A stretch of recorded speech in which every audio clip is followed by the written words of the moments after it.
Two years of content free time.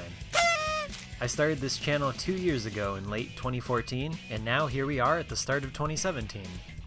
I beat 18 games this year. To celebrate 2 years of my channel and 200 subs, I'd like to start a new tradition. I'm going to do a quick review of every game I completed during the year, except for the ones I've already covered in separate videos. These could be old games, new games, whatever. As long as they're games that I watched the credits to in 2016, then they're going on the list. I'll list them in order of completion with exception of the ones that I already covered, which include Metal Gear Solid Peace Walker, Firewatch, Dragon Ball Z Infinite World, DuckTales Remastered, and Dragon Ball Xenoverse. If you want to see any of those reviews, go check out my playlist. Let's get started. Number 1, Freedom Planet. This was a good, solid Sonic game that's not really a Sonic game. Not really as good as, say, Jazz Jackrabbit, but much easier to get into than games like Rocket Knight Adventures or Bubsy, in my opinion. It had all the fun of a Sonic fan game without being just another Sonic fan game. That being said, there were a couple gripes I had with it. First, the length of the levels. Some of the levels just went on way too long, like 20 to 30 minutes each. I'd pick up the game and finish just one level and then I'd be done playing. I mean, they were fun, but some of the levels just dragged on and on. Secondly, the boss difficulty. The bosses in this game were like Mega Man bosses as far as the difficulty goes. I'll leave it up to your imagination as to which incarnation of Mega Man I'm talking about, but I'll just say it was frustrating playing a Sonic-like game with Mega Man-like bosses. Number 2, Dr. Langeskov, the Tiger, and the Terribly Cursed Emerald, a whirlwind heist. This game was silly. Think Stanley Parable, but not quite as humorous and not quite as many options. And by not quite as many, I mean only one. Very linear, no real gameplay to speak of, but it was short, entertaining enough, and I believe it was a free game, so if you have an hour or two to kill and just want to experience a short, funny little walking simulator, go ahead and give it a download. Number 3, The Beginner's Guide. I was actually going to do a full review on this game. I even wrote out a script and everything, but then got bored of it and decided not to go through with it. Basically, it was another walking simulator like Stanley Parable or Dr. Langeskov, but instead of focusing on comedy, this one tries to make you think. It wasn't quite as obnoxiously deep as, say, Everybody's Gone to the Rapture. It still stuck to fairly relatable storytelling conventions, but the game just didn't quite do enough with it to totally thrill me.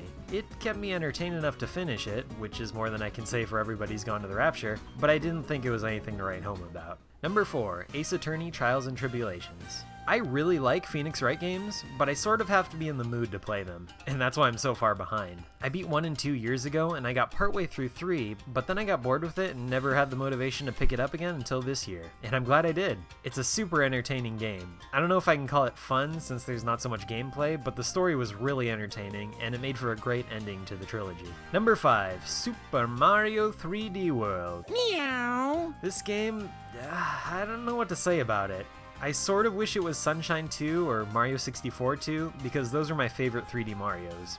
But on the other hand, I did have a lot of fun with this one, particularly with co-op. Problem is, no one ever wants to play this one co-op. You ask what game people want to play at a party and they'll be like, Jackbox or Super Smash Brothers. It's hard to just pull out these silly old co-op games. But I'd like to play more of this one co-op because I think that's where it shines. It's just so cool playing a fully 3D platformer with 4 different people all controlling different characters. That's what I've wanted ever since they showed off that feature for Super Mario 64 DS in the alpha build that never really made it into the actual game. Number 6, Ace Attorney Apollo Justice. So of course, after beating Trials and Tribulations, I had to move on to this one. Honestly, it may be my favorite so far in the series. Apollo Justice was super engrossing, and I played it every night almost religiously from the day I picked it up until the day I finished it. I started Ace Attorney Investigation soon after, that one with Edgeworth as the main character, but I had a hard time getting into it. Now I have Dual Destinies downloaded on my 3DS all ready to play, I just haven't had the motivation to start playing it yet. Number 7, Naruto Ultimate Ninja Storm 4. If you don't want to sit through the entire Naruto anime or read the entire manga, but are still interested in the story,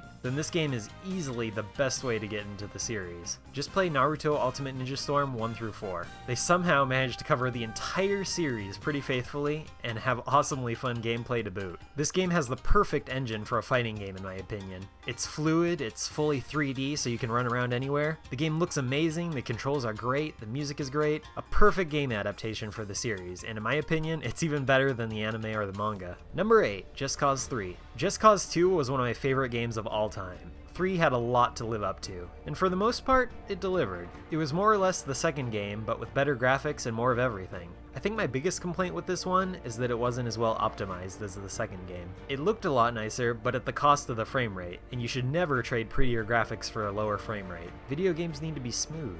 Also, the ending boss fight was pretty disappointing. Spoilers for both the second and third games ahead. Okay, so the second game had you fighting the final boss on top of nuclear missiles, jumping from rocket to rocket, trying to deactivate the bombs and kill the guy while staying alive, and in the end you do a backflip and parachute off the missile only to land safely as the bad guy gets shot off and blown up into a giant explosion in the distance. It was awesome.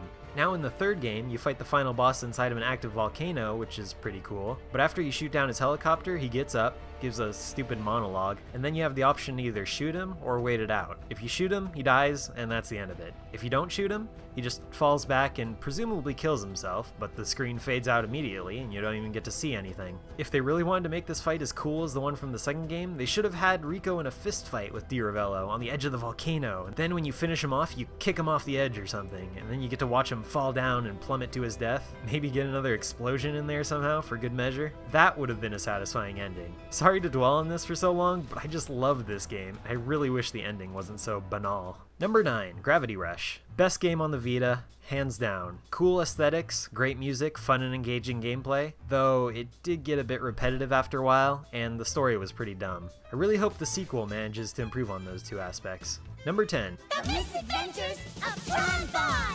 This one was way overdue since I'm a huge fan of Mega Man Legends 1 and 2, but it was finally on sale on PSN earlier this year, so I decided to pick it up. The mission-based story system was a little off-putting for me at first, just like it was in Metal Gear Solid Peace Walker, but once I got into it I had fun. The missions where you got to rob the bank with the Gustav were probably my favorite, followed by the ones where you have to load the crates into the ship in the correct order. Fun stuff.